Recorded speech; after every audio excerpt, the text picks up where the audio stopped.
of the Goddess of Democracy, erected by pro-democracy Chinese students in Tiananmen Square in June of 1989.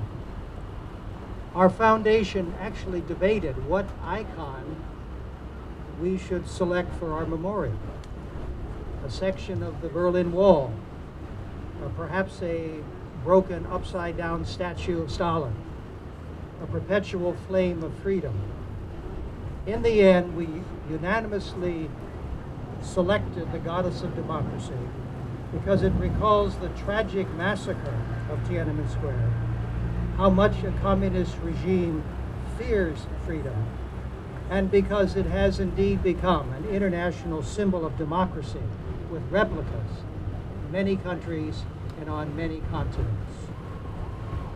Even so, when we came to selecting this year's recipient of the Truman-Reagan Medal of Freedom, our unanimous choice was Dr. Yang Jianli.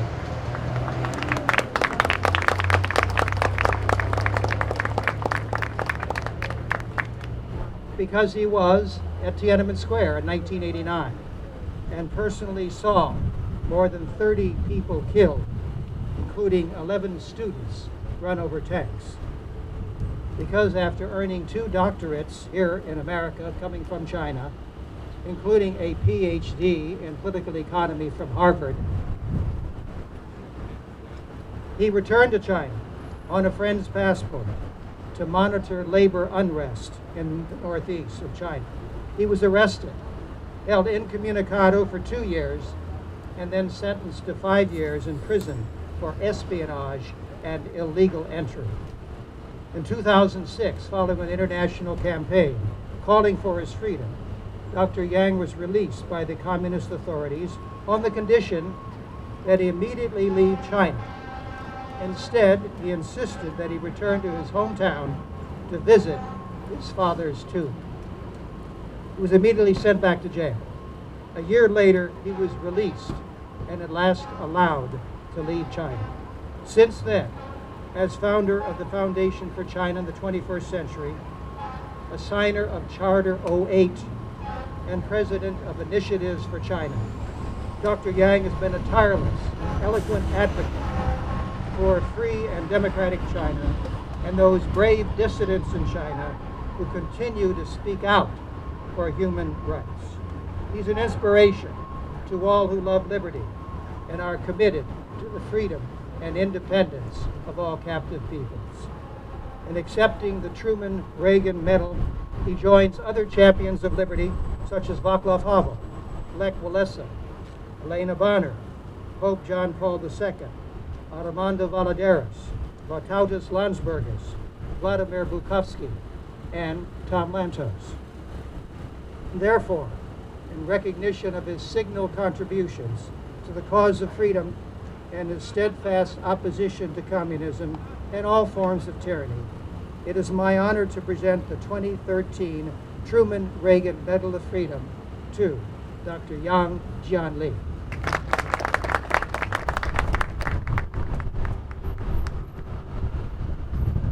Dr. Edwards, distinguished guests, and dear friends, thank you for giving me this wonderful Truman-Reagan Medal of Freedom. I'm honored even to be considered for an award that is named for 2 great leaders of freedom, and humbled to be included in the same company as such leaders and heroes as the past recipients of this medal. Dr. Edwards, I am standing in awe of your wisdom, your tenacity, and your passion, which give birth to the victims of communist memorial. Unfortunately, human rights are the casualty of pragmatic diplomacy. So it is with China. It is a popular thinking in this city that with China embrace of trade, democracy will follow in due course. This thinking is naive. It is as naive as I was in 1989 in Tiananmen Square. Never did it enter my mind or the minds of my fellow students that any reasonable, legitimate government would turn on its own citizens with such brutality. As the legendary defender of freedom, Congressman Truman-Reagan said of 1956 Hungary Revolution in his dedication speech right here exactly 6 years ago. The 1956 revolution was not crushed. Its victory was only delayed. Today, I stand here 24 years after Tiananmen to tell you that the democracy will and is coming to China. It will come through the continued struggle of the people of China. But we must remind it that it will be extremely difficult for democracy to come to China without the moral support from the international community, especially from the United States, the beacon of hope, the beacon of democracy, freedom to many people on earth. Yes, communism was defeated in Europe, and democracy prevailed over tyranny through the persistent will of people to be free. But the defeat of communism in Europe was possible only through the equally persistent pressure of the Western democracies led by United States. From the Truman's Doctrine to the Berlin airlift to President Reagan's tear down this wall, the brutality of the communism in Europe has nowhere to hide in the eyes of the world. But that is history. Today, the goddess of democracy that stood for one glorious moment in Tiananmen Square in early June 1989, and that stand here as icon to the victims of communism memorial, tells us that the scourge of communism continues to plague a good part of this earth and a big portion of the world population, and is the major patron of tyranny around the globe. This statue reminds us every day of the terrible cost of the communist rule in China.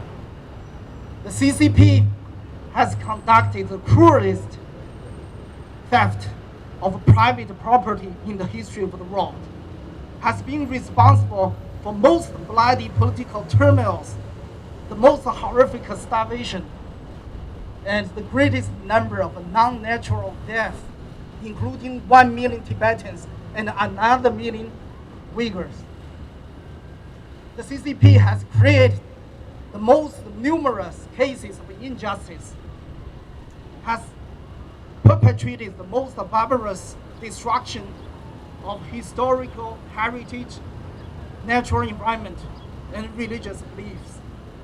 The CCP has carried out the most notorious crackdown on the student movement, and today continues to produce the most widespread human rights violations and government corruption. The communist government that massacred its own citizens at the heart of its capital is the very same government who today continues to routinely imprison, torture, and exile its best citizens for no other reason than exercising the right to speak freely, who pursues cultural genocide on Tibetans, Uyghurs, and Mongolians, and religious purge on Christians and Falun Gong practitioners, and whose foreign policies and models of repression enable the morally corrupted regimes of North Korea, Iran, and Syria to suck freedoms and dignity from their people. Its paranoia and insecurity drive it to extend its tyranny beyond its borders. And its disdain for humanity, for human dignity, now openly challenges the foundations of civilization itself. Let us learn from history. The fight for democracy and the end of communism is not just the right thing to do, but also a necessary engagement required for our own survival and security. Let's not forget the persistent pressure of the Western democracies led by the United States ultimately freed Europe from the scourge of communism, and in so doing, preserved our own way, our own democratic way of life.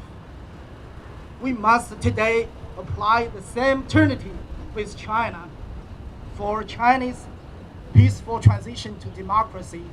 It's not only in the interests of the people of China, but also in the interests of a peaceful and a stable world. I'll leave you with the words of Norwegian Nobel Committee when it awarded Liu Xiaobo the 2010 Nobel Peace Prize. The Norwegian Nobel Committee has long believed that there is a close connection between rights, human rights, and peace. Such rights are prerequisite for a fraternity of nations, of which Alfred Nobel wrote in his will. I thank you again for this honor, and I will dedicate this medal to all the victims of the Chinese Communist Party and to all those who seek to defend them. Thank you. Thank you all.